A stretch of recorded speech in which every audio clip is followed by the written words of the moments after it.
హనుమంతుడు చిన్న వయస్సులో అల్లరిసిలిగా అద్భుతమైన శక్తుల కలిగినవాడిగా ఉన్నాడు. ఒకరోజు ఉదయం ఉదయిస్తున్న సూర్యుడిని రసభరితమైన పండు అనుకుని అతడిని తినేందుకు ఆకాశమంతా ఎగిరిపోయాడు. ఈ సంఘటన వల్ల బ్రహ్మాండంలో అసమతుల్యత ఏర్పడింది. దీన్ని గమనించిన దేవేంద్రుడు తన వజ్రాయుధంతో హనుమంతుడిపై మోయగా అతడు భూమికి పడి చైతన్యం కోల్పోయాడు. తన కుమారుడిపై దాడి జరిగినందుకు కోపగించిన వాయుదేవుడు జగత్తులో గాలిని ఉపసంహరించుకున్నారు. ఆక్సిజన్ లేక ప్రాణులు శ్వాస తీసుకోవడం కష్టమైంది. వాయుదేవుని శాంతపరిచేందుకు దేవతలు హనుమంతుడికి అనేక వరాలు ఇచ్చారు. బ్రహ్మదేవుడు అతనికి అమరత్వం మరియు ఆయుధాలు పనికిరాని శక్తిని ప్రసాదించాడు. ఇంద్రుడు వజ్రాయుధానికి భయపడని స్థితిని ఇచ్చాడు.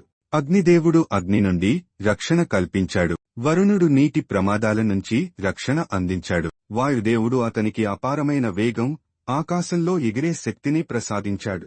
సూర్యదేవుడు గొప్ప జ్ఞానం, స్వరూపాన్ని మార్చుకునే శక్తిని ఇచ్చాడు. ఈ విధంగా అనేక దేవతల ఆశీర్వాదంతో హనుమంతుడు అపరిమితమైన శక్తులు పొందాడు.